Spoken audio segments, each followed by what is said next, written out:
School റോഡിലെ സ്ട്രീമിൽ നിന്നാണ് പിന്നെ സ്ട്രീമിൽ നിന്നാണ് കിട്ടിയത്. വീട്ടിനകത്തല്ല. 4 ലക്ഷം. 4 ലക്ഷത്തോളം. അല്ല, ഞാൻ പറയാം. പിന്നെ 500ൻ്റെ 7 കെട്ട്.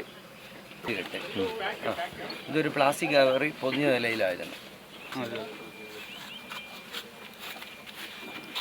സ്ട്രീമിൽ നിന്നാണ് കിട്ടിയത് കേട്ടോ. അപ്പോൾ മുകൾ ഭാഗത്തുള്ള ഏതെങ്കിലും വീടുകളിൽ നിന്ന് ഒഴുകി വന്നതാകാം.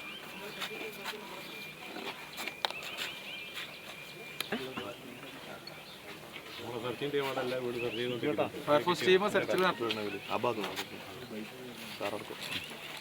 എടുത്തോട്ടാ.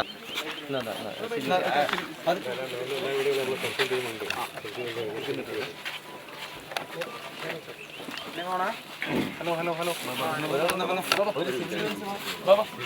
ബാബാ, നമ്മളെ ഇത് കൊണ്ടുവന്നാണ്. ഇന്ന് നമ്മുടെ ഫയർഫോഴ്സിൻ്റെ 100ഓളമുള്ള സംഘങ്ങളാണ് വിവിധ സ്ഥലങ്ങളിൽ തിരച്ചിൽ നടത്തുന്നത്.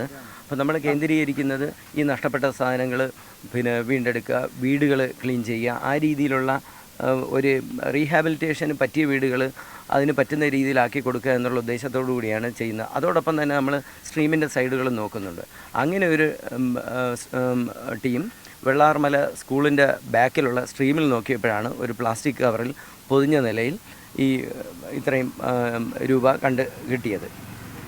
അപ്പോൾ ഇതിനകത്ത് 500ൻ്റെ ഒരു 7 കെട്ടും 100ൻ്റെ 5 കെട്ടും ഉണ്ട്. അപ്പോൾ നമ്മുടെ അനുമാനം ആ കെട്ടുകൾ അങ്ങനെ ആയതുകൊണ്ട് അതൊരു 4 ലക്ഷം രൂപയോളം കാണുമെന്ന് അനുമാനിക്കുന്നു. ഇതെല്ലാം പോലീസ് പാർട്ടിയും ആ സ്ഥലത്തുണ്ടായിരുന്നു.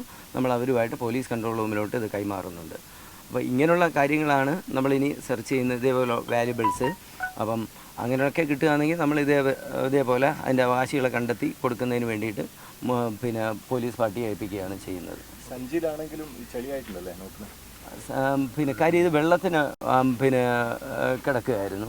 അപ്പോൾ പാറയുടെ ഇടയിലും കിടക്കുകയായിരുന്നു. അപ്പോൾ അങ്ങനെ ആയതുകൊണ്ടാണ് ഇത് പിന്നെ നമുക്കവിടെ തടഞ്ഞു നിന്ന് ഒഴുകി പോകാതെ നമുക്ക് കിട്ടിയത്. പിന്നെ ഇതിൽ നിന്നൊരു സന്ദേശം എന്ന് പറയുന്നത്, ഇപ്പോൾ നിങ്ങൾ ആ നോട്ടുകൾ കണ്ടു. നമ്മൾ ഡിസാസ്റ്ററൊക്കെ വരുമ്പോഴത്തേക്ക് അങ്ങനെയുള്ള ഡിസാസ്റ്റർ പ്രോൺ ഏരിയയെ നമ്മൾ എപ്പോഴും മെസ്സേജ് കൊടുക്കുന്നതാണ്, നിങ്ങളുടെ വാല്യുബിൾ ഡോക്യുമെൻറ്റ്സ് എന്ത് ചെയ്യണം, ഒരു പോളിത്തീൻ കവറിലാക്കിയിട്ട് മഴ നനയാതെയും സേഫായിട്ട് സൂക്ഷിക്കണം. എല്ലാ വാല്യുബിളും ഒരൊറ്റ പെട്ടിയിലാക്കിയിട്ട് മാക്സിമം അത് വെള്ളം നനയാതെ രീതിയിലാക്കണമെന്ന്. അപ്പോൾ അങ്ങനെ ഇത് അദ്ദേഹം ഒരു പ്ലാസ്റ്റിക് കവറിൽ ഇതിൻ്റെ ഉടമസ്ഥൻ ചെയ്തുകൊണ്ടാണ് ഇത് ഈ രീതിയിൽ നമുക്ക് വീണ്ടെടുക്കാൻ പറ്റിയത്. ഇതൊരു മെസ്സേജാണ് എല്ലാവർക്കും, ഈ എങ്ങനെയാണ് നമ്മുടെ വാല്യുബിൾ ഡോക്യുമെൻറ്റ് സൂക്ഷിക്കേണ്ടതെന്നുള്ളതിൻ്റെ ഒരു മെസ്സേജ് കൂടിയാണ് ഈ 4 ലക്ഷം രൂപയോളമുള്ള രൂപയുടെ കണ്ടെടുക്കൽ.